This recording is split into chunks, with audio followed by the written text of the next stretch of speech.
What's going on, everybody? Welcome back to G Squared Tactical, where we have the best blue collar reviews on YouTube. I thank you for tuning in today. My name is Trey, and we're going to be taking a look at one of Taurus's newest offerings to the market. We're super excited to have gotten this pistol from Taurus, but that does not mean that we're biased towards the gun or anything of that nature. We are simply reviewing the firearm, good, bad, or indifferent. We will tell you guys all about it. We have shot this gun at the range.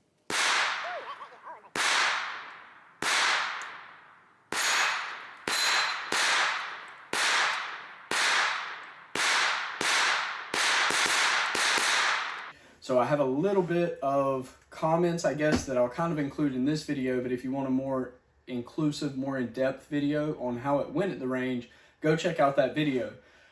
Today is the unboxing, and we're going to talk a little bit about this pistol, some of the features that it comes with, some of the things that a sub $450 pistol is going to come with whenever you purchase it. So taking a look at it in the box, we are working with a completely safe firearm. No ammunition or anything of the sorts anywhere in sight except for in the safe, but completely empty.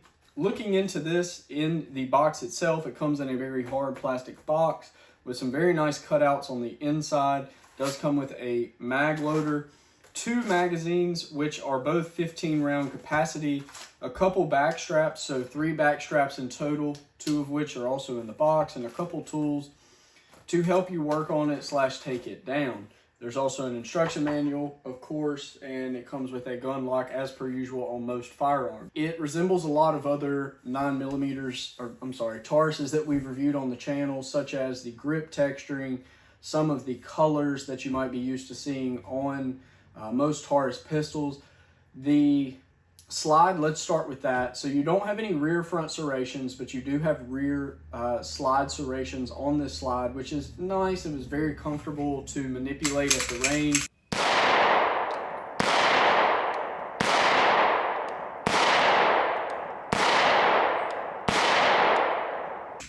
Wasn't tight in the beginning. It was pretty much the same throughout. The only thing that was really tight whenever we went to go shoot it was the mag release. I don't know what in the world's going on with that mag release, but you ain't gonna be dropping that and reloading real fast. Getting that magazine out was a pain in the butt. It took us a minute to work it in enough to be able to loosen up that mag release. I mean, it was so tight. We were grimacing trying to get the mag to fall out of the mag well, which is fine. I mean, that happens on a lot of pistols nowadays. But kind of getting into some more of the features, you do have a 2-slot pick rail up front, a nice little squared rounded off trigger guard with no serrations on the front, a very standard looking trigger to operate your hammer fire action TH10. It does feel pretty good and shot really well at the range.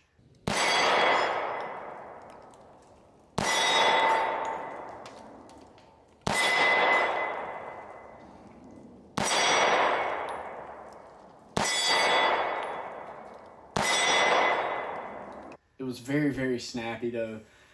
To be considered, I guess, if you're looking at getting this pistol, but at the end of the day, as I was mentioning, $450 for a 10mm. This is the second most budget-friendly polymer frame 10mm that is available on the market today. Second only to that High Point, but a High Point is a High Point. We've reviewed the JXP10 on the channel before. We've given our thoughts, our comments, and did an inclusive review on that pistol as well. There are some things that we said in the range video, I guess, to take into consideration, but at this price point, you really can't beat what you're getting. You're getting a 10mm with fully ambidextrous controls. It is a double action, single action, as I was mentioning. Hammer fire does come with a decocker, which is a nice little feature. I mean, you don't normally see that, and then you can also operate the safety by pushing this rear switch up. So that's nice, I suppose. Does have ambidextrous slide locks. Takedown is ambidextrous, as you're accustomed to seeing on most Tauruses, especially their G series pistols. One of my favorite features about this pistol, hands down my favorite feature, is the grip. I love the way that it feels in my hand. I've mentioned that before on a couple other G series pistols that I've reviewed in the past, where they It's a aggressive type stippling texture, whatever we're going to call it, but it's not so aggressive that it's going to like snag on your clothes, that it's going to leave an imprint when you're shooting it at the range. And trust me when I tell you that shooting a 10 millimeter is going to leave some type of imprint. If there is a caliber that is going to leave an imprint, you can bet your bottom dollar that it's going to be that 10 millimeter. This one didn't really provide that. As a matter of fact, I noted that in the channel or in our review that we did at the range. It didn't really leave an imprint on my hand. It actually felt comfortable in the hand whenever I was shooting it, though very snappy.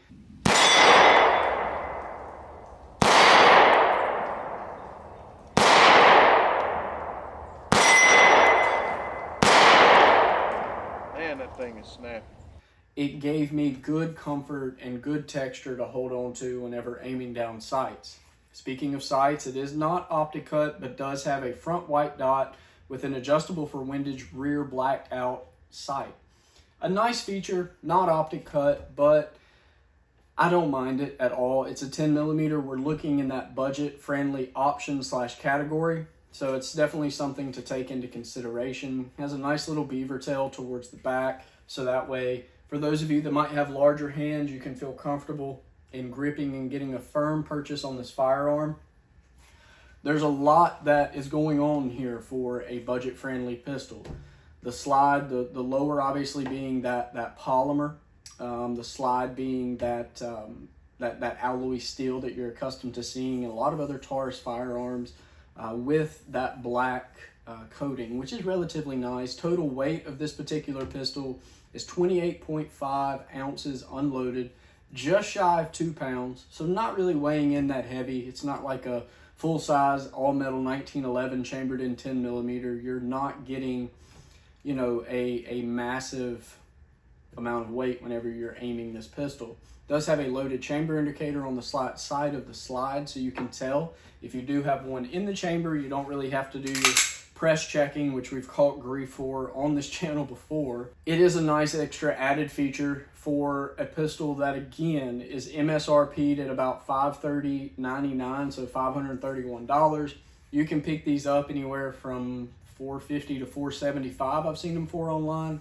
It is relatively new to the market, so take that into consideration too. Maybe after a little while, depending on the popularity of this pistol, it might come down in price. I don't know. I'm not really sure.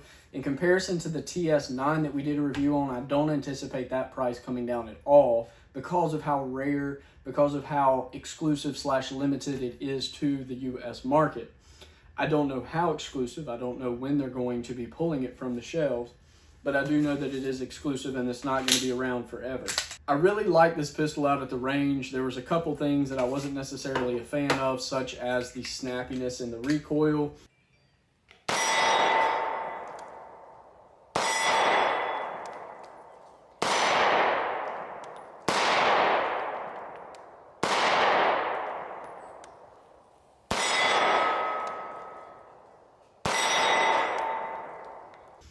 To be expected though, whenever you have a budget-friendly 10 millimeter, a high caliber round in a polymer pistol, it's kind of expected and understandable. I'm not ragging it for that, but it is one of the things that stood out to me, I should say. So with that into consideration, there is a lot that you're getting with this pistol. I know I've said that a couple times already, but I just want to drive that point home that even though you could spend another $100, $150 and get yourself maybe an M&P, a 10 millimeter, you could save that money, I suppose, and invest it into something else, maybe put it towards another pistol that you're looking at. I'm not really sure. I don't want to tell you what to do with your finances because I don't like when people tell me what to do with them, but at the same time, it's budget friendly. Keep that in mind whenever you go out and shoot this pistol. I think you're going to like it though. I think that if you have the opportunity to shoot it at the range, maybe the local range that you have to you has this pistol on the shelf and you can get behind it for a couple rounds, maybe a couple magazines, so 30 rounds, let's say. That will give you a really good feel and a good test, but don't be afraid initially if the mag release, is a little bit sticky. It happened to us, but it worked itself out. It's no big deal. It's no big issue because I mean, you know, with Kimber, people don't give Kimber grief at all, but they have a massive round break-in period. This pistol shot flawlessly. It never had one malfunction, never failed. We put some junk ammo through this gun because we do that a lot on the channel. We just put whatever we can find, whatever's affordable to us, and whatever we can get.